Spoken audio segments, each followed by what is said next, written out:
back by popular demand. That's right, folks. It's your favorite multi-generational podcast, the one and only, the Boomer and the Zoomer. And coming straight into your ears from the heart of Raleigh, North Carolina, I am your Zoomer hero and friend extraordinaire, Mumkey Jones, joined as always by everybody's favorite wacky uncle. What political opinions will he bring to Thanksgiving this year? We don't know yet. Mr. Boomer himself, Asterios Coconos. Thank you for having me, Mumkey, and thank all of you for having us back after our week-long sabbatical. Let me explain why we were off last week. Okay. Unless, of course, it might actually be easier for you to do. Oh, God, this is so embarrassing. Okay, so we were at a wedding. We were invited to a wedding, a very fancy wedding, and yes. It just so happened that one of the bride's friends, one of the bridesmaids, just so happened to be one of Asterios' ex-girlfriends, and a certain monkey-based character may have gone home with said ex-girlfriend of said Boomer, and perhaps there was a little bit of salt, a little bit of poor feelings. Maybe somebody threatened to cancel the podcast, folks. And we had to go off air for a week, but one quick and easy threesome cleared up all of those harsh feelings. And now I think both of us, Boomer and Zoomer, we're closer than we've ever been, and we're here for episode 20. It really does fix problems. You would think seeing each other naked and sharing an unerasable night that will forever be carried in your psyche would cause more problems. Nope. Sharing a beautiful woman's supple body as she embraces our warmth and our lack of warmth, some might say. Between the two of us, we do equal one functional, normal male sexual partner. We gotta start teaming up more. Okay, yeah. Look. If you want to get spit roasted by Boomer and Zoomer, come to our various live shows coming up this summer. Finger cuffs. Oh, okay. Live show. Just real quick, more live show news. Let me get my little tour document open. Awesome.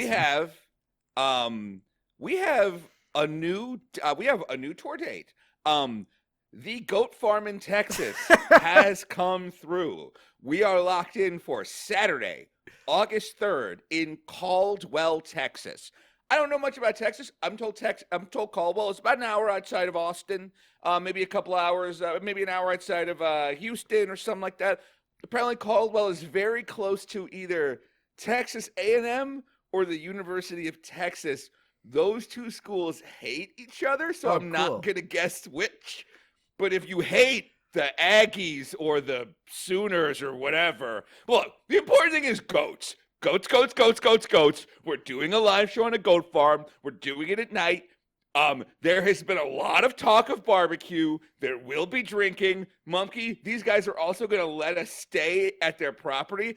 I don't know if that means they're going to toss a blanket into the barn and we're going to have to crash in there, but we are somehow being taken care of by these very nice people, this very nice goat farm. I would prefer to sleep with the goats. That is I can't think of a more cozy slumber than nestled up next to a warm goat. Maybe we can spit roast a goat in more ways than one. One night, a lover, the next morning, breakfast, Asterios. You ever had goat cheese? No, and I've never thought of it as disgusting as I do now. I'll give the goat my goat cheese. Next morning, I'll eat the goat's goat cheese. Who knows what's going on?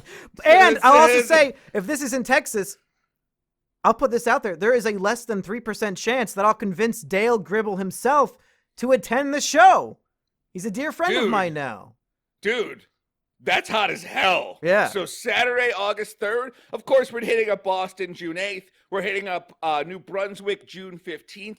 Tickets for those shows are going to go on sale this week. So keep an eye on my Twitter at twitter.com/Asterios. Keep an eye on Mumkey's Twitter as well. And bear in mind, those of you who live in the area, we're only doing this show if we sell enough tickets. So if you want to go, don't wait until last minute. You buy it right the fuck now so we know to take this seriously and to order plane or train or whatever tickets we need to travel there. If there are not enough people showing up, I'm just gonna cancel the show outright. I don't know about you. Oh, You can show up and play with the goats, but if I'm going in a deficit for this show, fuck that. I can't afford to go to Caldwell, No. Texas. I can't even afford to look at where Caldwell, Texas is. Mumkey is exactly right. This is a shoestring tour. You are our producers. You are our backers. The money is not coming from the venues or some touring company or some product. It is coming from you. We are hoping to break even. If we make money, it will be a miracle, but as our investors, we will tell you.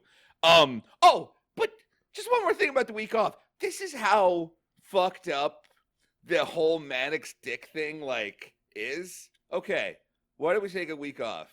Literally, this is why, and I tweeted this. I was like, I think it would be good for us to take a week to recharge our batteries. Because I hate it when comedy becomes like a job. When it's like, I have to record a podcast this week because I have to punch in and punch out. It's kind of like, you should record a podcast because you want to. So I thought, why don't we take a week off, and then when we come back, we'll be like excited to come back. But then you say that on Twitter, and everyone's like, he says that, but what really happened is probably somebody fucked somebody's hamster. Or like, they say that, but what probably really happened is blah, blah, blah, blah. And then I'm realizing, Mumkey, like, the more I deny that we're taking a week off literally just as a creative rest, the more guilty I sound, and the more I sound like I am covering something up. Like, yeah, I'm so skeptical. What do you do? Even I don't believe you. Even I feel like one of us did something horrible this last week. I'm like, well, I don't know. He sure is denying it a lot. What really happened? That's what I'm saying. You can't win with this stuff. Like, it's like light will always work to fill the absence of darkness, and gossip will always work to fill the absence of none. Like, literally. You know what? I mean, look, I was in Florida. That's boring. I was helping my mom out. My mom's recovering from a small injury. How many porgs did Sarancha purchase down at Disney Springs?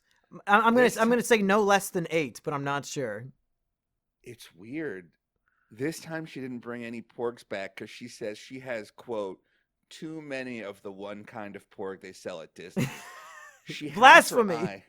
I'm gonna tell you guys this, but like this could really fuck shit up. So nobody tell Sarancha. All 10,000 of you watching the show, nobody mention this to Sarancha. Whatever you do, nobody mention this to Sarancha. Thankfully, she's not a fan of your work. No, she does not listen to this podcast. Thank God. Thank God. There's for 6 months on eBay, there has been a thing called 5-pack of unique porgs. And she has every month, like, she messages the guy and she's like, can we bring the price down? Can we do this? She's like, right now they're selling for like $80. And she keeps trying to get it for 50, 55. It's 5 porks that she does not have. And she keeps trying to, like, maybe if I can get this pork cheaper here, this pork cheaper. Like, she's like running the numbers on these porgs. So I think the reason she didn't bring any Disney Springs porgs back is that she's looking to make a big move on these eBay porgs. Well, if it's $80, I don't see why the porg chatter community cannot crowdfund this porg expedition. Why not? Just on the next episode of Porg Chatter, announce the Indiegogo or whatever the fuck. Get that $80, and then and the reward, like people need an incentive to donate, could be that Sarancha, once she gets her 5 new original porgs, could film some sort of video or skit playing with them, and all the $5 donors can watch the video, and or the Patreon people can watch it too. I think that'd be a great opportunity to force her to do some work. That's actually not a bad idea. Generally speaking, I'm trying to turn my life less into a giant never-ending GoFundMe and more. Well, this would be the Porg Fund. You're not even involved in this. I want to see Sarancha voice and write and produce a Porg soap opera with her doing the same voice for all 5 characters. The only voice she can do. Forever I've been telling her to do some sort of porg puppet show. Yeah. We have like 25 porgs here now. There are so many goddamn porgs, including my favorite porg, Asterios porg canos. Have you used that to chop up any chicken wings yet? No, it's a cutting board, right?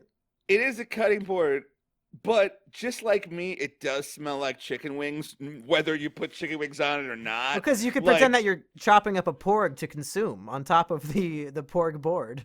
okay, that's very offensive and very hurtful. Mumkey. Wait, speaking of pets, can we talk about what might be happening at Casa del Mumkey with respect to pets? Well, I don't know. This is such a big secret. I didn't want anybody to know it. I haven't tweeted or Instagrammed about this at all.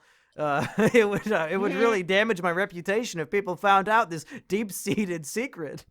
Okay, I have been off social for the past couple of days. I don't know if you're memeing or not. Is this a secret or not? No, no. Okay, I don't know. I haven't looked. I've been trying to stay off my phone. Asterios, 3,000 Instagram likes on the photo of me Let me see and my this. new adopted shelter cat, Tuna. She's a 3-year-old. We did not go for a kitten at fucking Petco. Nice. Are you kidding me? You go get the Nice. 3-year-old shelter cat that nobody else wants. And it jokes on everybody else. My cat's already potty trained. She knows what's up. She knows what she likes. I don't have to worry about her developing an unruly personality in adulthood. We just got the perfect cat. There you go. Right there on screen. What a beauty. This cat is beautiful. Yeah, she And sure these shoes is. are these the Vans you have? These Yeah, those shoes are my cool. Tom Green Vans. These are cool. I thought these would be cool. Yeah, exactly. These are cool shoes. Wow. Good for you for getting an older pet. That's awesome. That's like one of the only things That's one of the only good things we can do on Earth. Like, well, we can't save the planet. I gotta have my Amazon. I gotta drive places. Like, eating less meat would save the planet. Well, yeah, but chicken fingers. But not like getting a 3-year-old cat, a 5-year-old cat, getting an adult pet. It's like you did a really good thing. I hope you're proud of yourself. Oh, I'm so proud, especially the fact that she will hopefully outlive me if the previous episode of this show is any indication. Oh, I mean, let's just look. Let's touch on that real quick. No, I don't want to Are you anymore. feeling any better? No, How are I you don't. feel- I don't want to talk about it anymore. We don't have to. All We these don't have fucking to. comments calling me a whiny baby. Just leave me alone. It's okay. Yeah, look. Let's move on. Well, look, I'll talk to you about that after the show. Let's Oh, move on to what you're God. doing. Oh, you don't have to. You don't have to. You do not have to talk about your feelings at all. Pivot. I'm so sick of Watch- having feelings. Yes, exactly. Let's do a pivot. Let's do a quick pivot. Let's talk about the feelings of the fans at home, or they're confused about their identity, Asterios. They came to us.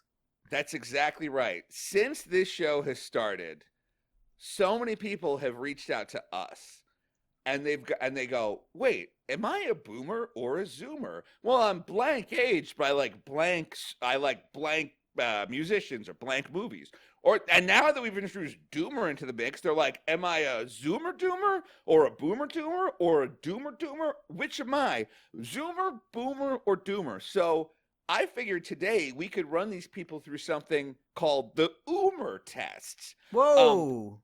I I've think I asked them smell an episode title on our hands, Asterios. The It's Oomer gonna be- test. People are so sick of. They watch this podcast on the Asterios YouTube, then they go listen to it on mumkeyjones.tv. It's always 2 different titles. We can never agree. We're always coming up with our own titles. Finally, a title we can agree on: the Oomer test. I like that as the title. I like that a lot as the title. So people have sent us little descriptions of themselves, and I figured between the two of us, we can figure it out. Okay. Okay. Let me start with this guy. All right. This person's name is Cry Jill. They're 18 years old. That sounds like the name of a Pokemon, like Cryjonagle or some shit like that. One of those new age Pokemon that nobody considers to be an actual Pokemon, but alas, we're stuck with it. It's canon now.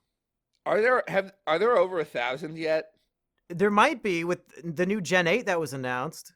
Sword and Shield. Have you heard about this? No. New Sword and Shield. The new grass starter is a little leaf monkey called Grookey. People are starting a Grookey gang, Asterios. I think I am. Oh my God. I think I'm gonna join the Grookey gang come November. I'll join the Well, look, whatever it takes to fake fit in on the internet. I love Grookey, Team Grookey. Grookey I'm gonna get a gang.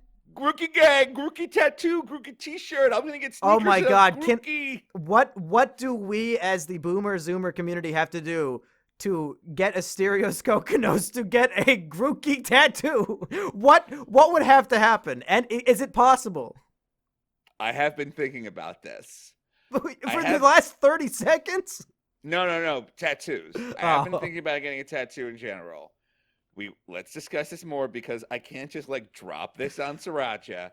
But look, something we say a lot in the show is, hey, if you get a second, please subscribe to the Libsyn feed. Please subscribe to the audio version of this podcast at BOOMER But just saying that clearly isn't enough. Like right now, we're at about 1,500 downloads a week which is sad because if you add up our YouTube views, the show's getting like 6,000 or 7,000. Yes, exactly. You're getting like 4,000 views an episode on YouTube. I'm getting like 3,000 views an episode on YouTube. The Libsyn feed is like, and hitting 1,500 was a big deal. So we got to come up with some sort of gimmick where it's like, if we hit over 10,000 by a certain day, I will get a Grookey tattoo. Oh my God. Like if we hit over 10,000 by a certain day, one of us has to sing a song. If we get over 10,000, I still have to do my Jesus rap from 2 weeks ago. See, isn't it smart that we held on to that card? I don't know. People are going to be so disappointed when they finally hear it.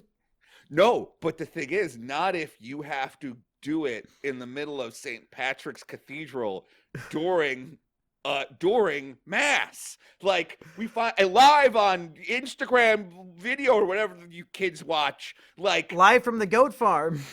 Yeah, we gotta embarrassing things tied to a success metric. Well, there's nothing embarrassing about getting a Grookey tattoo. That's an honor that you should hope the Grookey gang community will allow you to imprint upon your body, Asterios. You know those things last until you die, right? What is that? Based on the way you drink, what is that, like 5 years? Big whoop. Oh my God. Yeah, I gotta knock this stuff off. Okay, anyway. How about if we get 10,000 Libsyn downloads, Asterios will go sober? That's a healthy metric to hope for, right? Oh, I'll improve my life and my health if you guys download my podcast. That's really smart. No, it's not. Yes, it is. I will give up alcohol and drugs if we get to. We'll figure. We got to plan this stuff. But okay. let's see. Today's the 24th. All right. If we get 3,000 downloads which is double our numbers, we get 3,000 downloads by April 6th, by Saturday, April 6th, I will go without drugs and alcohol for a year. A year? I was going to say for like the entirety of April. A year No. I think we won't be able to do the show anymore. You'll be a broken shell of a man without your nutritious booze. That's what makes it a challenge. It's like 3,000, man. I could make a bot that downloads the show 3,000 times. Okay, will it fool the advertisers? That's the metric we're hoping for. Yeah, let's just make a couple bots. Thing. Okay, if we can, right now we have 1,500. We got 1,500 downloads on our last episode. That's the most we've ever gotten. If we can get 3,000 downloads. Oh, and by the way, this is like per day. Like the day the episode came out, we got 1,500 downloads. If the day one of our episodes comes out, we get 3,000 downloads on that day. Let's say by April 6th, I will go sober for an entire year. I have never done that before. I'm gonna post. I'm gonna post a link to the iTunes or whatever, the Podbean feed for this next episode. Sure. I'm gonna post it all over Reddit, all over Twitter. I'm gonna say we're going to save this man's life. We will not go down the road of the Aspergers. We will go sober together, hand in hand into that sunset of sobriety. And it's all up to the listeners, I guess. Yes, exactly. If we get 10,000 downloads an episode by April 6th, I will get the Grookey tattoo. Oh! The porgs will be... What a betrayal. No porg tattoo. Go straight for Grookey. You don't even know what Grookey looks like. You haven't even Googled him yet. You just found out about his existence. Yeah, but it's like... Are you looking around to make sure Sarancha can't hear you? Yes. Yeah, I am actually. Because, like, look, I could get one on my shoulder blade, right? Like, no one will notice it back there. All right. Okay, anyway, 3,000 downloads by April 6th. I will go sober for a year. Wow. 10,000 downloads by April 6th. I will get a Grookey tattoo. Sriracha? Okay, she said no, I'm not. 3,000 downloads by April 6th. I will go sober for a year. The Grookey thing is off. She literally just said, no, you won't, and she's right. I won't. All right. All right, here we go. Cry Jill, 18 years old. He writes, so I'm a college freshman, involuntarily celibate. In parentheses, I love that. not the misogynistic and hateful kind, just a lossless version. Yeah. What does lossless mean? I don't know. Okay, that's okay. I thought this was some sort of Elliot Rodgers thing. Nah, Okay. maybe that's too deep down the rabbit hole even for me. Good. Never find out what that means. I watch anime. I read manga. I'm into old video games and collecting retro consoles like old Sega consoles. I used to spend my Friday nights drinking alone to relieve myself from any suffering. Okay, this is the doomer. Yeah, Wow, this sounds like a doomer easy. to me. Okay. This person also writes, quote, I have depression. Okay. Failed suicide attempt. Yeah, doomer. English major. Okay, doomer. I'm sorry. I thought this would be harder. This person, Crygil, you are a doomer. See, a suicidal, depressive, alcoholic English major. Did I send this in when I was drunk the other day, Asterios? Oh my God. Is this from Mumkey Jones? Yeah, I don't know if this person is being satirical. I think they're just describing me at the age of 18. I suppose my romantic love. Okay, quote. My lack of romantic love leaves me in complete agony. Doomer, yes. Wow, this guy's You're a doomer. This is fucking hilarious. He should come on the show.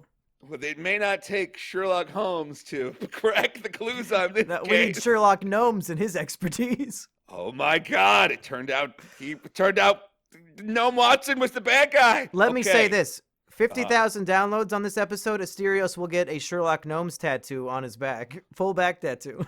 And Sriracha can't hear me right now, so just smile and nod, Asterios. Move on to the next one. Oh God, no! All right, here we go. David This is H. a verbal contract. David H. He says, I have an obsession with robots, fantasy, sci-fi, and video games. Oh, this is interesting. I prefer writing on paper to my own computer. I'm often overthinking situations and trying not to offend people. Asterios, did you write this one in? No, I love writing. I hate writing on paper. Oh. I hate those. You ever see that fucking photo of the goddamn Brooklyn hipster who brings his entire typewriter on the subway? Is that you? No, it's not me. It could be me. It's me there, but for the grace of God. Oh, my goodness. Okay, keep going. I've got a good feeling about which one this will be, but keep going. He also says he is fighting off a collection addiction. He's of like Star Wars merchandise or what? Here he says Pokemon. So which is like, well, that could kind of be either because Pokemon is over 20 years old, so that kind of spans the generations. No, yeah. All right. David H., what do you think? What's your Oomer senses telling you? This guy I think is more boomer than you, Asterios. I mean, I think so. A guy who doesn't like to type on computers. I don't think Zoomers. I don't think know how to do cursive anymore. This guy exclusively is writing cursive. He might as well be signing a check every minute of his life. All he does is write in cursive. Yeah, I definitely agree. That was a huge tip-off. Obsessed with robots, fantasy, and sci-fi. Sounds like an 80s kid. Yeah, I feel like those are boomer things. If you're into like Short Circuit and Johnny Five is Alive, if you're into the Lost in Space robot, Data, all of our coolest robots are beloved by boomers. I mean, even Bender, it's like Futurama's almost 20 years old. Yeah. Like, no, I don't think Zoomers are really into Futurama that much. Because it's not even on the air anymore. Like, there haven't been new episodes in, what, 4 or 5 years? Yeah, I don't think so either.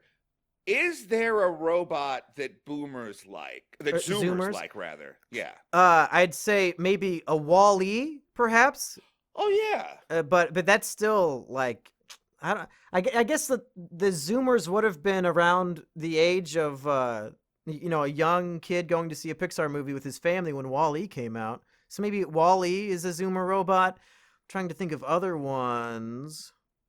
See, the interesting thing about Wall-E, just while you're running through your list of Hmm. Zoomer bots, is Wall-E is not aspirational. Like Wall-E is a nice guy trapped in a bad situation. Eva isn't really much waifu material either. Like, I don't know. I don't want yeah. to get too disgusting, but I may have defiled a few Eva toys in my time, Asterios. I mean, I am a Zoomer over here. You gotta, Wally's job is to clean up. She definitely needed to clean up on aisle 3, if you know what I'm talking about. Hey, hey, I'm walking here. Hey. That's the best thing I think I've ever. Now I'm imagining the whole thing, and it's gross, but I'm moving. I'm proud of you, Mumkey. Well, I'm proud of you for sharing that. how disgusting are we allowed to get on this show? Because there is something I want to inform you about. Oh Can, God. can we talk about people coming on figurines, or do you really not want to talk about that? Because there's an infamous 4chan poster from years ago.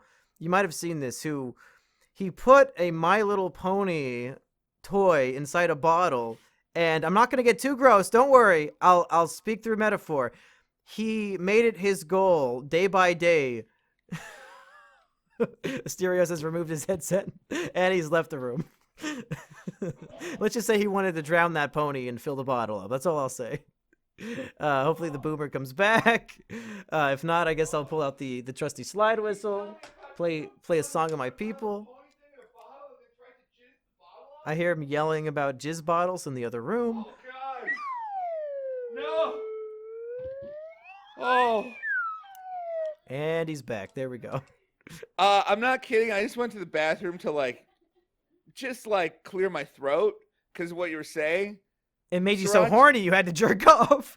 No, Sriracha said, what? You've never heard of the My Little Pony guy? He got pretty far. Is this just something all Zoomers know? Yes, the My Little Dashy cum jar. Okay, she's calling it the My Little Dashy cum jar. For some reason, when she says it, it's less disgusting. Well, When Wang made a whole video series no, about this. Wang! Yeah, Wang's a big fan. Oh. Do you want to get Wang on the show? Oh yeah, we should. He's great. Yeah, all right. I should text. Okay, I had dinner with him like 2 weeks ago. It was fun. All right. Yeah, so this guy's a boomer. I guess this guy's a boomer. All right, this guy's a boomer. If there are Zoomer robots, let me know. Because when I think of, because Zoomer aspirational cartoon characters are like Danny Phantom or Johnny Rocket or Jimmy Neutron. Sorry, not Johnny Rocket. Johnny Rocket is a boomer aspirational character. We love those burgers and fries. But it's or what's the kid Ned's Declassified? It seems like your generation's aspirational archetype is a little boy or a little girl who has all the answers, has a ton of gadgets like a Benjamin 10 or what's the name of the girl, Kimberly Possible, Right. and her brother Ronathan Stoppable. Oh, here's speaking of jerking off to cartoon robots, I think another Zoomer robot might be Jenny from My Life as a Teenage Robot. Are you familiar with this one, Asterios? No, I'm looking this up right now. One of Jenny, the most tell me. confusing boners I ever had when I was 10 years old. I haven't watched that show in literally a decade, but I remember really enjoying it. And the plot of the show is that this professor woman makes her own teenage daughter a robot named Jenny, and the neighbor boy, teenage boy, we can all relate to, he wants to fuck the robot. And meanwhile, she's she'll fight bad guys and other robots. But the heart of the story is how Brad, the human, wants to fuck Jenny, the robot. And I, too, wanted to fuck the robot. I think that's a Zoomer robot through and through. I gotta back you up on this. I've never heard of this robot, so this is definitely a Zoomer robot. She is wearing a tube top, a mini skirt, and knee-high boots. Hell yeah. She also has 2 ponytails. When I looked up Jenny, My Life as a Teenage Robot, one of the first things that came up is her on her hands and knees. Oh, I'm guessing that's not the official Nickelodeon artwork, perhaps. No, no, this is definitely unlicensed because Parappa the Rappa is also there. What is he doing with her? He has turned her into. He's turned her back into a turntable. But there's stuff happening too where it's like this is like some sort of doggy style. I get it, because Parappa's a dog. Yeah, there's like a doggy style rap challenge sex thing happening here. That's a very unexpected combination of characters in a sexual situation. I never would have thought Jenny and Parappa the Rapper would be involved in any sort of sexual rendezvous. Do they both like music? Like, what brings them? I mean, you're right. Like, what brings them together? It sounds completely random to me. One guy had a weird fetish and he went to DeviantArt and went crazy. One guy had a weird fetish that came up as a number 2 when you Googled Jenny, My Life as a Teenage Robot. That's It's horrible. from Know Your Meme. Oh, okay. Parappa DJing off Jenny's back. That's what this is called on Know Your Meme. That's a meme? 4 penny candies. Wait, what are penny candies? That sounds like some boomer shit to me. Yeah, well, Parappa is boomer. He's not like penny candies. Like, that sounds like something my grandma would purchase. Yeah. Oh, yes. No, you're right about that. I thought maybe penny candies was like what power, like her Scooby snacks or something. I don't think so. Okay. All right. Well, here's another one. Here we go. Echo 5 Entertainment writes, I'm a film student. Automatic. That's halfway to boomer right there. I'm a film student. Yeah, I didn't go to film school. I went to films, Asterios. Yeah. Oh, yes. Well, I went to film school. You saved a lot more money. Trust me. Oh my God. I think that's a Quentin Tarantino quote. Yeah. Oh, fucking. All right, He's a zoomer at heart. Yeah. Ugh, that guy. Wait. Time out. What do you got movies. against Quentin Tarantino?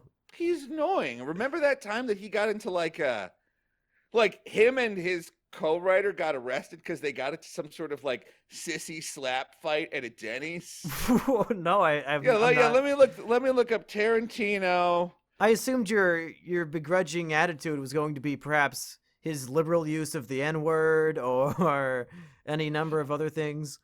I mean, yeah, I guess he's like a proto edgelord because he's saying the N-word on Conan. I saw him live one time, it was the Nazi movie, the one Inglourious Bastards. My ranking of best movies of all time, I think it comes in at number 4. Asterios. Oh, yeah, Inglourious Bastards is great. I mean, here's the thing about Tarantino. Much like Woody Allen, his work is much better. Like, I love watching his movies. I hate hearing anything else about the guy. Yeah, I'm there live at I went to the Cinerama Dome for the premiere of Inglourious Bastards. It was like midnight Thursday. It wasn't like some sort of special thing. You just had to buy your tickets months in advance. And all of a sudden, he shows up. Oh, awesome! You met him in person. Snapped a selfie. Goes, I hope. Selfies weren't a thing at the time. Oh. Also, not kidding. That was 2009, right? Yeah, I feel like selfies weren't like a big popular thing at the time. Okay. When did I hear about I heard about selfies in earnest in 2012 2012, because I was writing a commercial at the time, and someone wrote in a joke about selfies, and I had to Google what it was. I remember this because it was a year before I was hired full time at the place that Maddox eventually got me fired from. There was we were writing something for the Andy Cohen from Watch What Happens Live about Diet Coke or something, and there was like a whole thing about selfies, and I was like, what the fuck is a selfie? Fucking boomer. Yeah, yes, exactly. But I don't know. Look, Tarantino said the N-word in front of all of us. Did you clap at his bravery? We were all just like, "Oh, okay, Tarantino." This is a movie about Nazi Germany. I don't know why he's bringing this up during this premiere. Yeah, I mean, yes, it's kind of like, okay, yes. Did you stand up and say, "Actually, sir, you should say the between M and O word"? I'll have you know.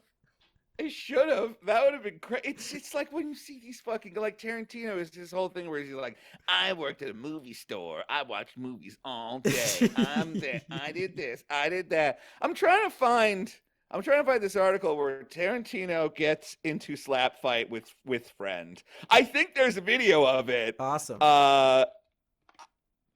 Why do I think that he got into this can't be right, but I think he got into a slap fight with the dad from Full House. Bob Saget? Why am I okay? Now I'm looking this up. That Bob sounds Saget's, made up as hell. Bob Was this a Saget. dream you had? Saget fight. I'm looking at Bob Saget fight. If it's not real, you should write a Medium article detailing what you think happened. That's not a bad idea. Bob Saget fights back tears. Bob Saget. I had a dream Bob about Saget, Bob Saget and Quentin Tarantino fist fighting. The victor will shock you. That could be the title of your article. That's not okay. I'm looking all this up. Now, I need to just stop saying bullshit. That okay. Anyway, let me keep reading this Boomer Zoomer guy thing. Okay. All right, I'm a film student. He says he likes quote rock music, which is boomer as fuck. It sounds like something my dad would say.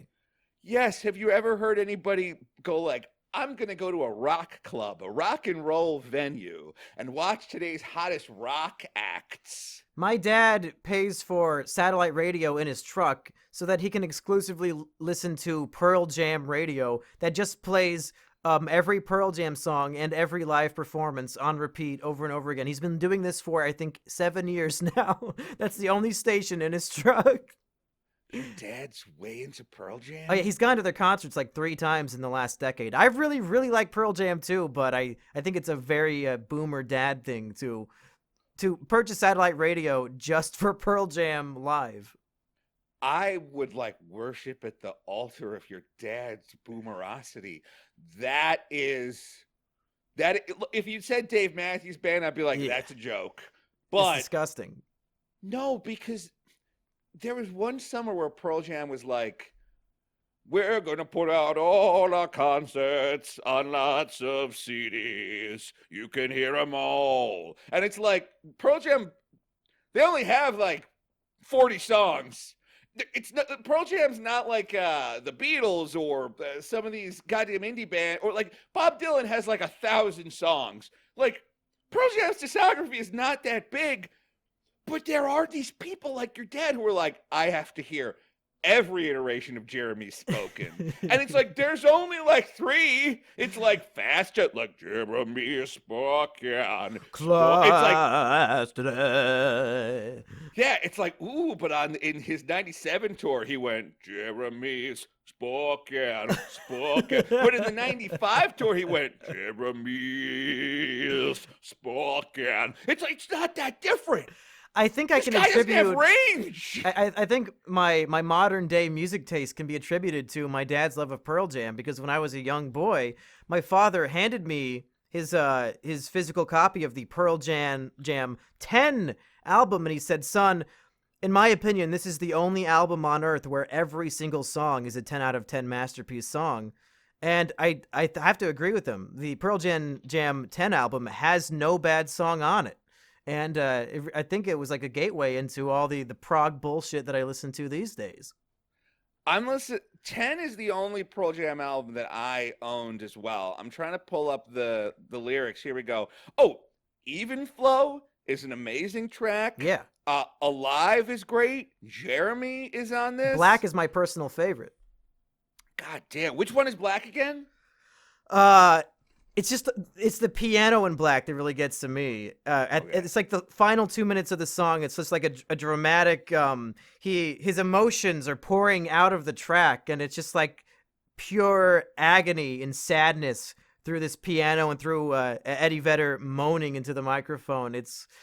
Whenever I play that track on Guitar Hero, I have to pause and get a tissue, both for my penis and for my eyes. Because it's pure beauty coming out of the song. I love it so much. I must have heard Black because I owned this album. I remember at the time thinking like, is this like a best of? because it's called 10. I'm like, oh, is this like all their top 10 hits or whatever? And it's like, no, this is their first album. I really like that song that's like, I seem to recognize your face. All these changes taking place, but hearts and souls they fade away. You know that song, Yeah, Elderly Woman hearts Behind and the Counter? souls they fade. I remember in high school, Yes. my sophomore year, Yes. I convinced we only had one Asian kid pretty much in the whole school, and he was one of my best friends. His name, Aw. he's Laotian, and I convinced him, even though he was not a singer whatsoever, I convinced him to join choir because I was in choir, just because I wanted to have a friend in choir. And the first day of class, the choir teacher made us fill out this little survey thingy, like, oh, what do you want to get out of this class, blah, blah, blah. And he wrote, he wants to learn how to sing like Eddie Vedder. And she read it out loud in front of the whole class, and she said, who is Eddie Vedder? And Aw. my poor Laotian friend was heartbroken that this supposed teacher of singing and music has never heard of Eddie Vedder. You kidding me? Come on. I will say, though, I'm kind of glad because when I was a kid, Eddie Vedder was popular. So if someone had read that, the whole class would have just laughed. Like for you guys, the rest of the class must have just been like, "Who is Edward Vedder? Who is this Edward character?" Right? Did they know who Eddie Vedder was? Your No. classmates? No, Yeah. no, nobody knew. Good. Okay, good. That kid is safe. All right, so just wrapping it up with Echo. He goes, the only game I've played to completion is Fossil Fighters. I recently broke up with my girlfriend. I've only played Yu-Gi-Oh! With my dad.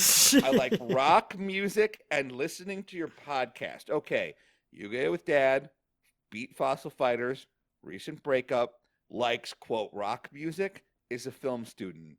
Mumkey, what are your Oomer senses telling you? Well, the Yu-Gi-Oh thing is telling me he's more of a Zoomer. If it was Magic the Gathering, it would have been a for sure Boomer. But now it's some middle ground. I don't know which way I'm leaning on this. How are you feeling?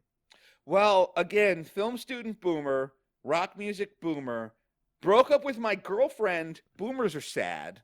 What the fuck is Fossil Fighters? This guy sounds like he is a fossil, if you ask me.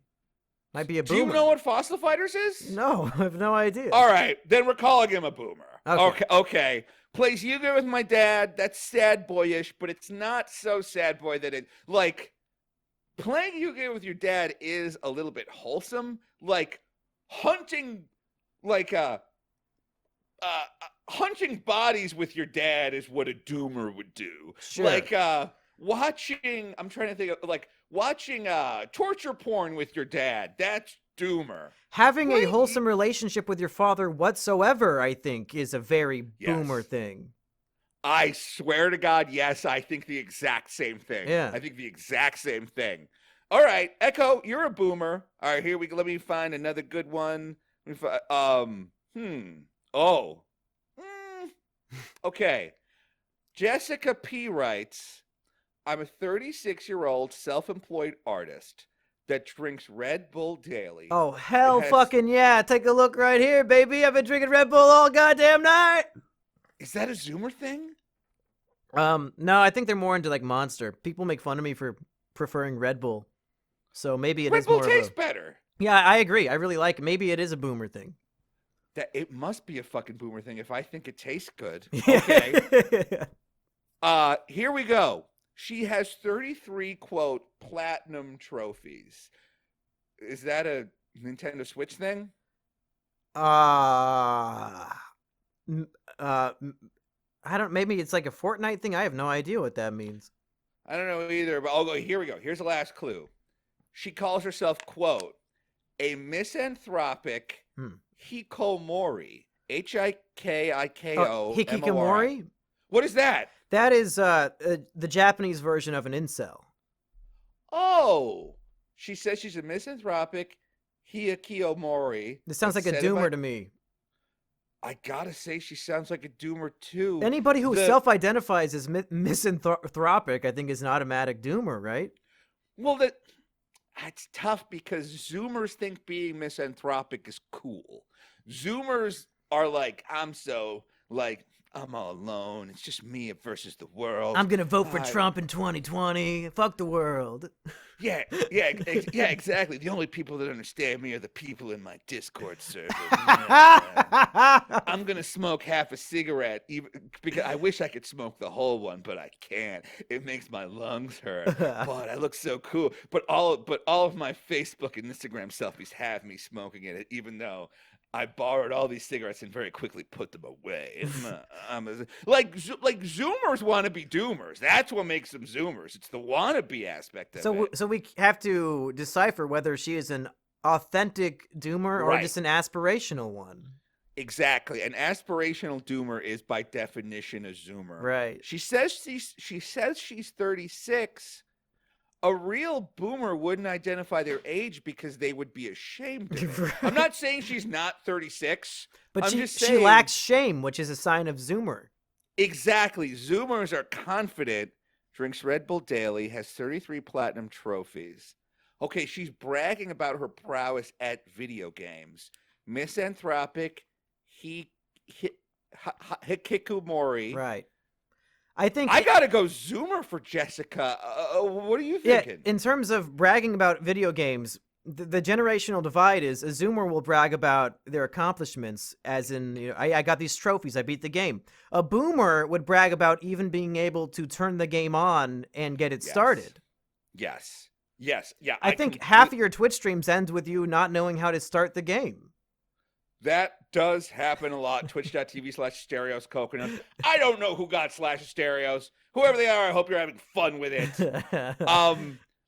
I also feel like boomers are into completion rate and zoomers are into achievement hunting and trophy hunting. I think you're absolutely right, yeah. We didn't have that when I was a kid. We didn't have like gold, like the Batman gold trophy for punching with your left hand every alternate second while hopping on one foot, but you can only earn this trophy on New Year's Day, so you gotta set your PlayStation clock to the we had the percentage thing where it was like, I've completed 98% of Metroid. I don't know where that other 2% is. I wish someone would tell me. You went to the arcade and fought for the high score. Yes, we did. The high score was important to us. Whereas you guys see the score as like some sort of archaic. It's like, who gives a shit about the score, right? Right. Yeah, right. These days you just wanna get the most Xbox Live points to show off your gamer score. Yes, and when you guys find an achievement, it broadcasts it through your video game system's social network. So all of a sudden, like, I'll be playing a video game and it'll pop up and it'll be like, DJ Jizz Factory got the gold in this. And it's just like, I don't care. I don't even know what game he's playing. Why are you telling me? But those achievements. I think it speaks to the whole philosophy of a boomer and a zoomer, where the boomer wants to get a high score in the sense of completing the game and playing it well. Our achievements are doing superfluous, stupid shit that has nothing to do with the game. Like you said, with the Batman hopping around on one foot and punching people. I think that really fits our lifestyle of, there is no longer a normal game for us to complete because you guys destroyed the economy. We can only find success and happiness and feel accomplished by doing stupid shit that doesn't matter, like getting 3,000 downloads on a fucking podcast to get some dumbass Grookey tattoo. Sobriety. The tattoo's out. I've been told the tattoo is out. It's sobriety. I think the sobriety thing is a much better trophy. I think it's boring. I want to see a Grookey tattoo. If I had to be sober for a year because we got 3,000 downloads, what would even become of my personality? I think you would relapse. I mean, honestly, I don't mean to talk down to my good friend, but I don't think you could do it. I could do. Oh, I don't know. Relapse? No way. I quit smoking weed for a long time. Once, a long time ago. Yeah. I can't walk into your apartment without being handed weed and, hey, you want to smoke this? That's true. It is more fun with friends. I feel less shame. Yeah. Okay, here we go. Let's do one more of these, and then I'd love to just take a small break because I gotta get a glass of water. And Get then a glass come back of weed. Yeah, I gotta smoke my weed while I can. Here we go. This guy goes by the name Calico Zach. Okay. He says, I'm 30 years old. I've spent quote, way too much money on samurai paraphernalia. Oh, wait. Sorry, let me kill this. Sorry. What the? Has somebody giving you Oh. a call? Oh, yeah, it's a robocall. It's if it's from a 323 number, it's a robocall. Ooh, John Oliver is gonna be upset. It's like it would be such a layup if Trump just went out there one day and he was like, "I fixed robocalls. Vote for me." Everyone would vote for him.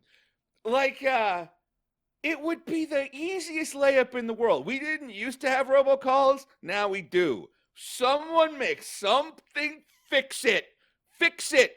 Did you see that thing the other day? Like the CEO of AT&T is on like a conference stage, and in the middle of talking about how great phone service is, he gets a robocall in front of everyone. God damn. Okay, Calico Zach, 30 years old, spent way too much money on samurai paraphernalia.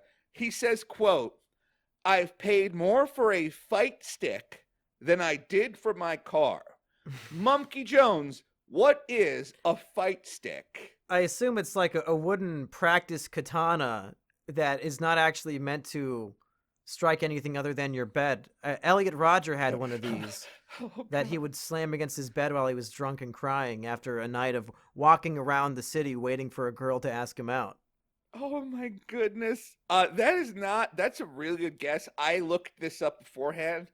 A fight stick is one of those joystick things with like there's a ton of pad and there's like 6 buttons. It replicates the arcade fighter experience at home. Oh, okay. That's called a fight stick. And he also calls himself, quote, "last of the arcade rats." And he capitalized arcade rats. So this guy loves 80s and 90s arcade culture because he's the last of the arcade rats. He paid more for a fight stick than he did for his car. But the thing is, trying to overly identify with boomer culture is a Zoomer thing. To be like, I'm different. I like the old, authentic 90s arcade experience. I love Flynn's Arcade and Tron. I love to go for the high score. It's like, okay, you're a Zoomer who's looking for an identity, which you're a Zoomer who wants to be a boomer, which makes you double a Zoomer. The samurai paraphernalia also screams Zoomer to me. But what's your take? I don't know. Nostalgia is a hell of a drug. I think he might be authentically missing this era where he was actually important and mattered, like all boomers do. Maybe the only accomplishments he ever had in life were getting these arcade high scores, and he wants to relive the glory days. He does say he's 30 years old, so he would have been at the tail end of going to an actual arcade. That's true. Like for the purest Zoomer, like the Zoomerist Zoomer, the only arcades they know are Chuck E. Cheese, Right. Dave and Buster's, Yeah. and then, I mean, and that's it, right? Unless they have like a Cece's Pizza that has an arcade, and then like the Zoomerist Zoomer will never have walked into a place that's just called like Jake's Arcade. My name's Jake. I love arcades. I rented out this room in the back of a mini mall. I filled it with arcade machines. I'm Jake. The only authentic arcades I've ever been to are those barcades, like the one we went to in New York, and that's just, it's a bar. It's full of boomers. Yes. A barcade is boomer porn. It's like a fucking, I mean, it's like the holodeck for boomers. Like, you walk in and they're like, and you're like, yeah, French fries, cheese sticks, beers, man. Oh, we can play this old Star Wars game from 1985. Oh, check it out. Pinball, man. I know you told me not to mention this, but I caught you jerking off to Mrs. Pac-Man in that barcade, Asterios. I want to turn that pink bow white. We will be right back after this with more of the Oomer test and more Boomer versus Zoomer. Welcome back to Boomer versus Zoomer. Sorry, it's a small technical difficulty. But breaking news, Sriracha has purchased the lot of 5 porgs. Oh! She heard me talking about it and must have realized that someone else was going to jump on these porgs. Oh, shit, that's a good point. Yeah, so this was actually great. Now, They have been selling at $85 for like half a year. She keeps trying to negotiate the price, puts in bids, this, that, offers, pay now for this. She got all 5 porgs for $50. Whoa! That's $10 per porg. And actually, she got them for $40 with $10 shipping. Keep negotiating, kids. Like, it took her a long time. She got this thing down from 85 to 40. She cut the price of these porgs in half. We are getting 5 brand new porgs sent to the house, which should put our porg collection around 30. So what are the chances that we'll still get the Porg soap opera with Sarancha writing, producing, directing, and voicing all of the porgs? I've got to just get her drunk and just sit around and have her do it. All she does all day is put on these little porg puppet shows for me. Like, she's like, this porg wants to fight you. This porg wants to see your dick. Like, Whoa. this porg is this. One of the porgs is like a MAGA kid. Like she's like, this porg is super into MAGA. This porg wants to know why they can't wear their MAGA hat outside. Like, are you comfortable and blink if you don't feel safe? Are you comfortable with the amount of porg talk in the bedroom? Blink twice if you need help. Oh, there's too many blinks. I can't tell if he means yes or no. Oh, he's having an aneurysm at this point. I gave the poor man a stroke. Okay. Jesus Christ. These things happen a lot. Oh, wait. You wanted to take the reins on the second half of the show. We got to wrap up soon. We just hit about an hour. Yeah. But Mumkey, what do you got? I figured there's no more appropriate time than episode 20, Asterios, to talk about the year 2020, baby! Yes, Presidential election coming up, Asterios. I don't know if you know this, but a few days ago, I took the ultimate political who do you side with quiz, and I took the extended 3-hour version of it on a live stream. I have my results still up on my computer because I really wanted to go through them with you. I hope you have not been spoiled as to who politically I side with the most. And they gave me a full list of each candidate and what percentage of stances I agree with them on. Would you like to play a little game of guess who Mumkey should vote for? I think I already know. Now, I did not know you took this test. I have not been spoiled. I haven't been doing a lot of social media stuff this weekend. But there's no way you're not part of the Yang Gang. Hashtag Yang Gang 2020. Hashtag no left wing, no right wing, only forward. Vaporwave. Hashtag $1,000 a month, baby. Oh, but no. 1 for 1,000. It's the investment of a lifetime. Secure the bag. Yang Gang 2020. Asterios, I hate to break your heart, but no, Yang is actually very, very low on my list. There are so many politicians far above Mr. Yang. Yang, I only agree with on 71% of the issues. That's pretty good. Can you believe it? Do you have any second guess? And I'm willing to wager $50 right now. You, with this next guess, will not correctly identify which politician I identify or that I side with the most.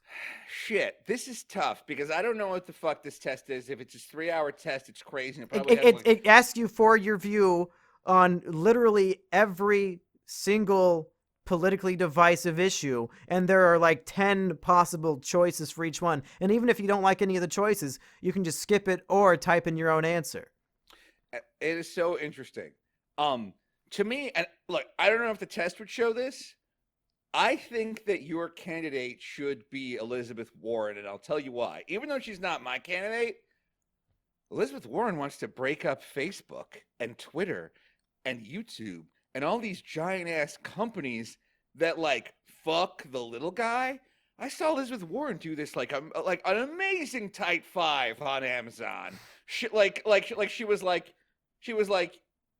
what Amazon does is, when a small entrepreneur starts selling through Amazon, now they have access to all of that seller's sales data because they're selling through Amazon. And eventually, when somebody becomes popular enough, Amazon goes, oh, we should invest in this. And Amazon puts out their own version of whatever some some kid in Podunk, Missouri is selling, squashes him like a bug. Elizabeth Warren was like, you can be the platform or you can be the competitor. Amazon is both, and we have to break them up. And I'm hearing this and I'm thinking, yeah, break up Facebook, break up Google, break up Amazon. Where's my competition? Break them up, break them up. Because I see like Facebook and YouTube and Google as the people who took my friend's job away. Right. So like, I'm hearing all this break them up stuff, and I'm like, yeah, break them up, break them up. Well, Yang Gang has also said he wants to regulate social media. So, if anything, in true Trump voting sexist fashion, I should be voting for Yang anyway. And it turns out Elizabeth Warren is tied with Yang on my listing here at 71%. So interesting. Also not very high on my list. I hope that wasn't your actual official guess, because you're out $50, Asterios. Give me, based on everything you know about me, which candidate from the left or the right, Republican or Democrat, it could be either, do you think I scored an 80% agreement with, Asterios? It's tough because, I mean, Trump is too easy of an answer. Like, Bernie is also too easy of an answer. Is he? I'm thinking it's got to be one of these weirdo. Like, I thought it would be some weirdo fringe person, because a 3-hour test exposes you to the positions of like Jill Stein and fucking Gary Johnson and all these. Like, I don't know. You got to tell me. Okay. This is a person I had never heard of. Yes. But this is a woman who rivals AOC as being the sexiest congresswoman, and I now want her to win wholeheartedly because I've seen her bikini photos. AOC doesn't have bikini photos. This woman does, and for being in her 40s, she is fucking beautiful. Do you have any guesses based on that information? Do you know Congress people? No, you don't. Not really. I know there's this one congresswoman who's like, she keeps running as like the compromise candidate, and it's like, okay, you're dead. I don't know of any hot bikini congresswomen. All right. Who is this? You're going to want to pull up your Bing.com and type in Tulsi Gabbard bikini, my friend. Tulsi. I'm a Tulsi head now. Gabbard 2020. The first bikini-clad president, baby. Tulsi Gabbard. And I want her breasts to be her Secretary of Defense and her VP. This is, okay, TMZ. Tulsi Gabbard, hottie in Congress. Woo-hoo! This is from 2012. Look how, TMZ writes, look how Washington, there's a new, somewhat smoking hot babe walking, well, I don't know why they had to add the somewhat. Smoking hot Because she's in her 40s, Asterios. Yeah, but still, look, she's from Hawaii. Oh, wow. Oh, she's the first Hindu congressperson. Oh, I didn't know that. Member of the Democratic Party. She served in combat in Iraq from 2004 to 2005. Yeah, that's why she's so fucking hot. She does the military workouts. Yeah, yes, exactly. Yes. And to get too personal, she has a really bad acne scarring on her face, and so do I. It's the most relatable candidate I've ever fucking seen in my life. God fucking damn. Wait, okay, Tulsi Gabbard. Yes. Is she running right now? I have no idea. I don't know. Oh, yes, here we go. 2020 presidential campaign on February 2nd. Gabbard officially launched her 2020 campaign in the spirit of service above self. She's anti-interventionalist. That's good. Economic populist. That's good. Politico described the campaign as, quote, in disarray. Not good. As campaign manager, Raina Beatrice left the campaign after Tulsi's unplanned announcement, along with the recent conflict surrounding her use of the term religious bigotry. Mm-hmm. What the fuck?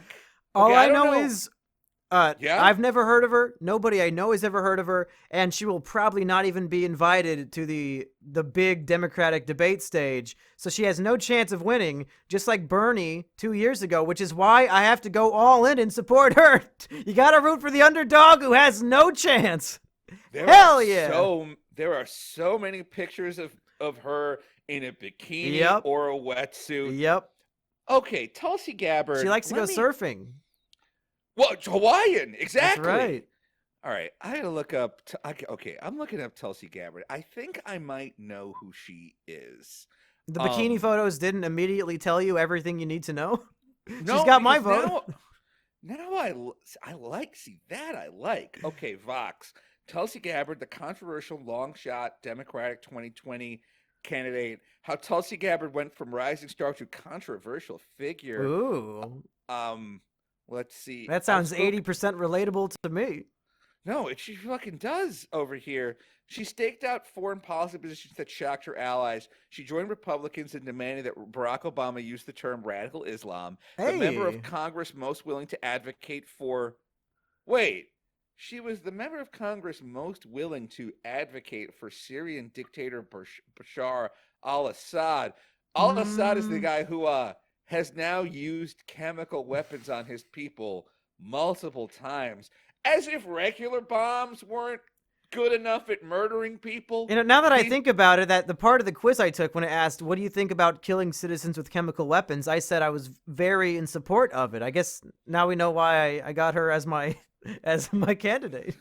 that might be why you wrote quote super turned on by it end quote. Ga- Gabbard, she seems okay. She used to be conservative on LGBTQ issues. Ooh, typical Hindi. Oh God! In 2016, she backed Sanders over Hillary. Hey, yeah, She's I saw a photo of her and Sanders together. I'm hoping maybe he'll choose her as a controversial VP. I feel like Beto is running for VP. I feel like he should just Mm, say it. He should be like, I'm Beto O'Rourke, and I want to be someone else's vice presidential candidate. I don't know. If I you're don't think he would. I don't think he wants to get cucked again. He's not. He might be a beta, but politically he wants to be the Beto. no, the thing is, if you're running for president, you put out hard policy positions. Like Elizabeth Warren is running for president. Like every day she's coming out here with some sort of new complex policy position, whether you agree with it or not. Right. Tulsi Gabbard is very clearly running for president because she's taking hard stances on things like intervention in Syria. You know, there's no good answer there. It's like, okay, so Bashar al-Assad, he gases his own people. Well, the follow-up question to that is, so should we invade Syria? Well, I don't know about that. So should we let him get away with gassing his people? Well, no, we shouldn't. So you're saying we should bomb another country, but we didn't. It's like you don't step into that arena because there's no good answer.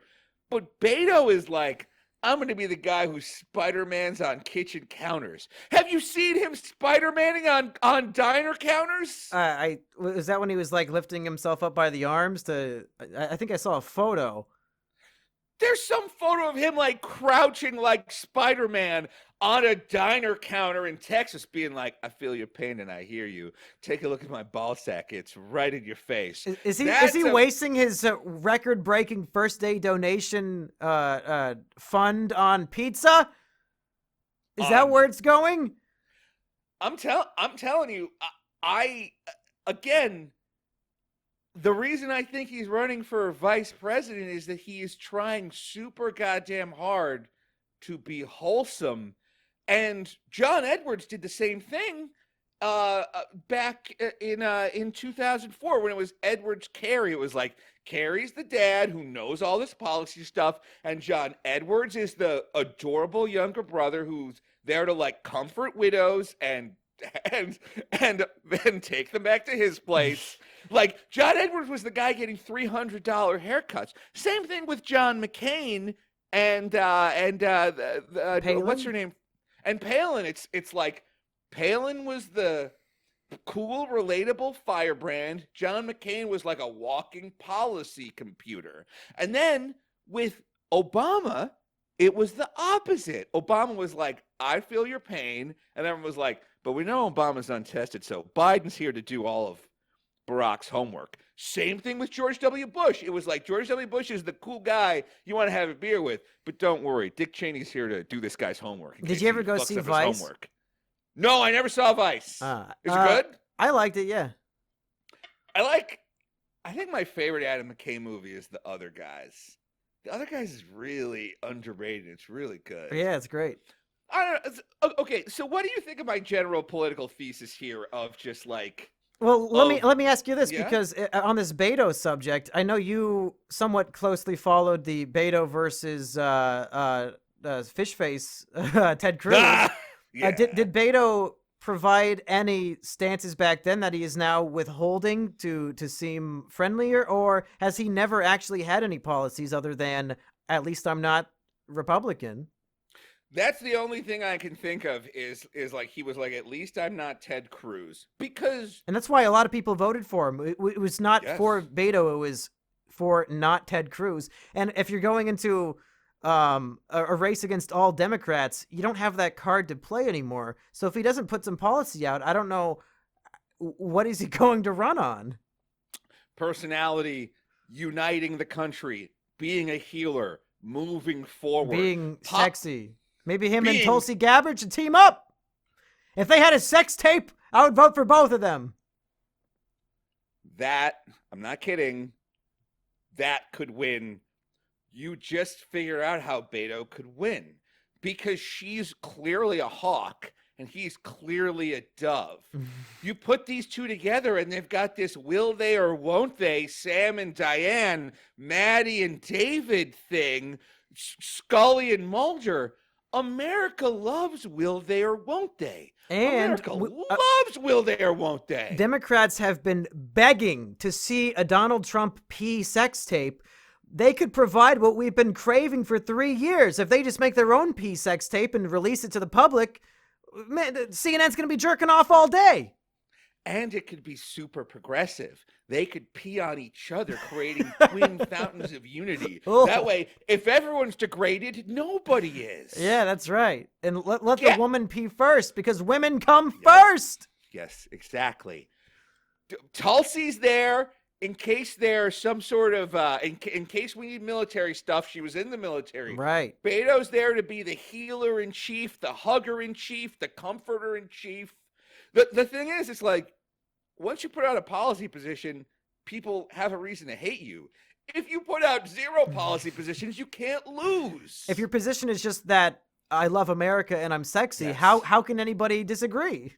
Yes. That's yes, Tulsi's yes. making a mistake by having opinions and putting them out there. I 100% agree. I 100%. Yes, of course. Like, ask Beto what he thinks about the taxes or breaking up Amazon or whatever. And here's what I imagine he's saying. Those are all complicated issues. But it's not complicated? My lack of a tie, the fact that one of my buttons is undone, and you see how my sleeves are rolled up as if I'm ready to get to work. I don't know what I'm going to get to work on or what work even looks like. But I'm Beto O'Rourke, and I'm not Ted Cruz. And I'm not Donald Trump. Check out this cool Spider-Man trick I can do in the pizza parlor. God dang it. Imagine him Spider-Maning all over you all night long. Oh my god. Let me ask you this, Asterios. If Tulsi me. Gabbard was my 80% match, who would you guess is my second place 78% match? I'm going to say Donald Trump. No, it was Bernie Sanders. But But you'll where's be Trump on this list?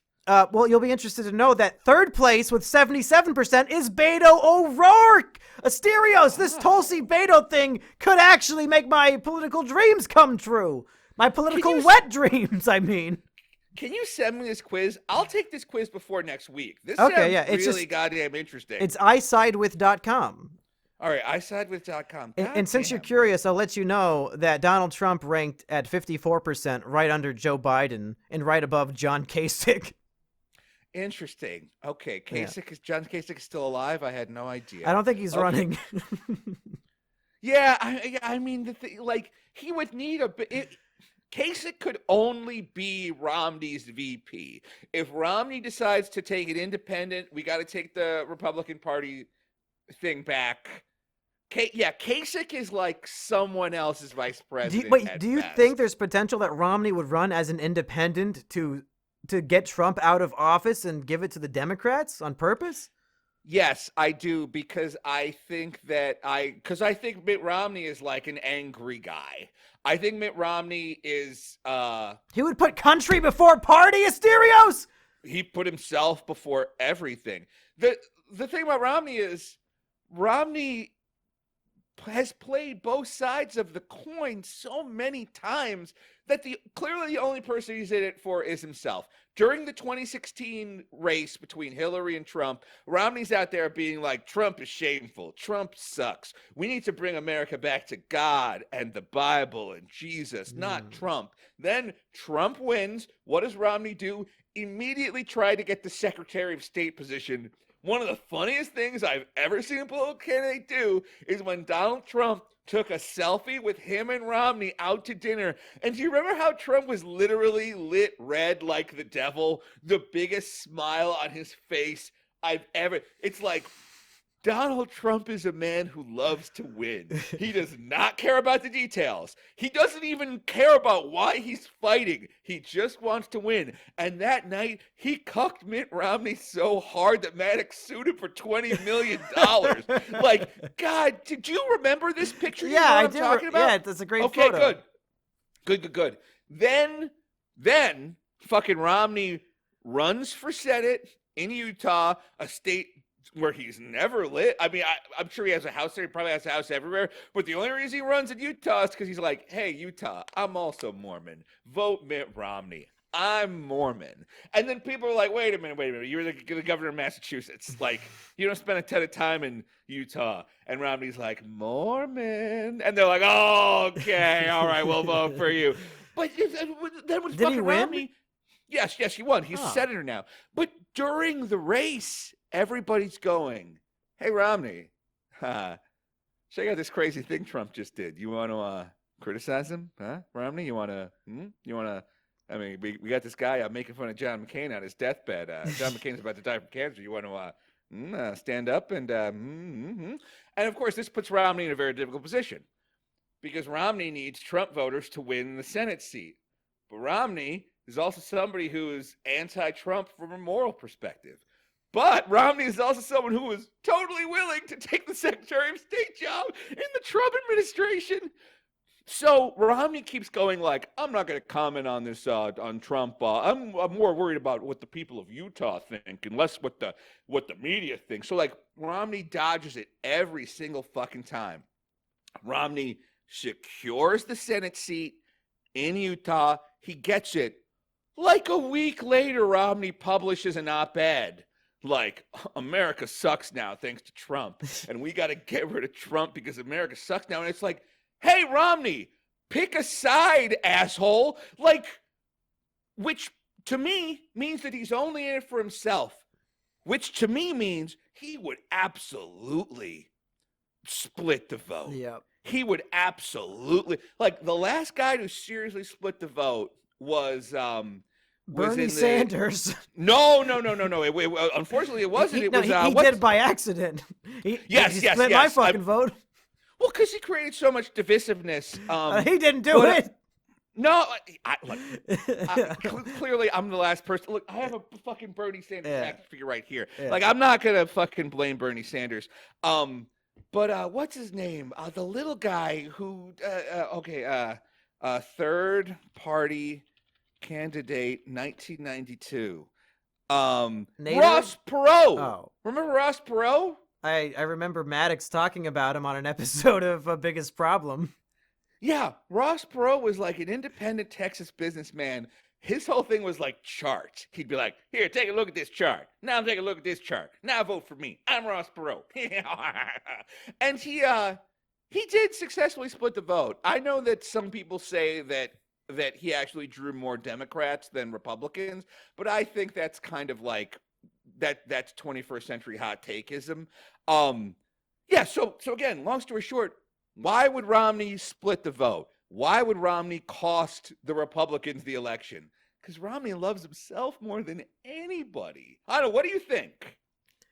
I think you make a good case here, and if these people truly want to stand by their convictions that Trump is an evil, bad man who's ruining the country, he has the power to run as an independent and take what? A couple million votes away from Trump that will ensure that our Lord and Savior Tulsi Gabbard wins the day in 2020. It is so interesting, the story of 2020, because as everybody knows,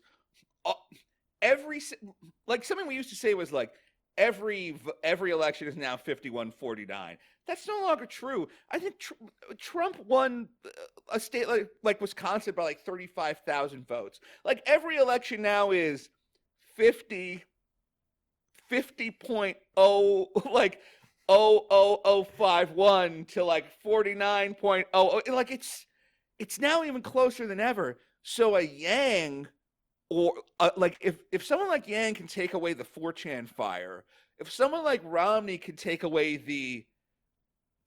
because the reason a Republican would vote for Romney would be as a protest. They'd be like, I don't like what this Trump guy is saying about McCain, but I'm definitely not voting for a Democrat because they are baby killers. I'll park my vote with Romney so I don't have to take a shame shower on the way out of the voting booth. Like, the thing is, the Democrats are now so far to the left that it's kind of like they're all protest candidates. Like you got Elizabeth Warren going out there talking about breaking up these giant companies. Years ago, that would have been untenable because Democrats wouldn't want to be painted by Republicans as anti-business. Now fucking Democrats are talking about breaking up the Electoral College, which is something that as a kid we were all taught was great. As a kid, we're all taught, well, oh, sorry, I'm being too loud. As a kid, we're all taught, the Electoral College is something that makes sure that the smaller states have a say and a voice, too. Which is, I think it's still true to this day, Asterios. So what do you have against the Electoral College? You want 3 cities to choose the president, Asterios? Well, I live in one of them and used to live in the other one. Yeah, no shit. Like, as a New Yorker who might move back to Los Angeles one day, are you telling me I could have more power? Yeah, you're telling me and all my like-minded people can choose the president every time? Yeah, like I don't know enough on the Electoral College to take a position on it yet. Like, I gotta fucking do my homework on that shit. I'm just saying, the fact that these people are proposing that at all shows that they're tired of losing. Well, I mean, look.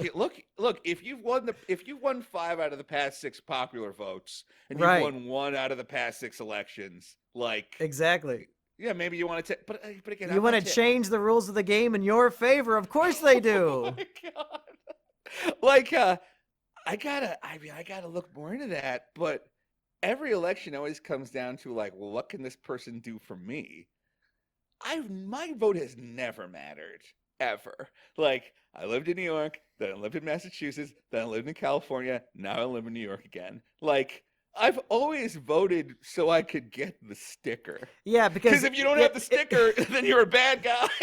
Yeah, on all the places you live, it's always like an 80% majority voting for one person. So yeah, like, it doesn't matter if you show up or not. It's not going to make a dent either way. Yeah. Like, you should move to Pennsylvania. You should convince all of your liberal friends to move to Pennsylvania to make sure we don't have a repeat of last time. Well, I mean, but interestingly, speak like talking about changing the rules. A lot of Republicans in Pennsylvania are looking to change Pennsylvania from a winner-take-all state to a to having the electoral college votes distributed closer to the popular vote. Mm-hmm. Like Pennsylvania has kind of always been like an easy way for Democrats to get 20 electoral college votes. I don't know the exact number or something like that. But then Trump comes in and Trump is like, I'll transport us all back in time and make coal mining cool again. And then everyone in Pennsylvania is like, yeah, we're going to vote for this guy. Anyway, this is all this and I'm sorry to get off on a rant about the electoral college. Here's the only thing I will say about it. I don't know a lot about it. Even that thing I just said about Pennsylvania, I think I might have fucked up a bunch of the facts. so I'm gonna peel myself away from this hard policy talk. Like all Greek guys, I'm just like, I overheard something on a podcast once. Now it's my opinion. But let's hope nobody takes their opinions from our show, Asterios. Could you imagine the world if people took what we said as fact and parroted it around the world? It would be chaos in the streets. Please don't listen to us, but please do subscribe to us with your cell phone. Go to boomerversuszoomer.com or open up your iTunes or Stitcher or Spotify or Google podcasting app and search for Boomer versus Zoomer.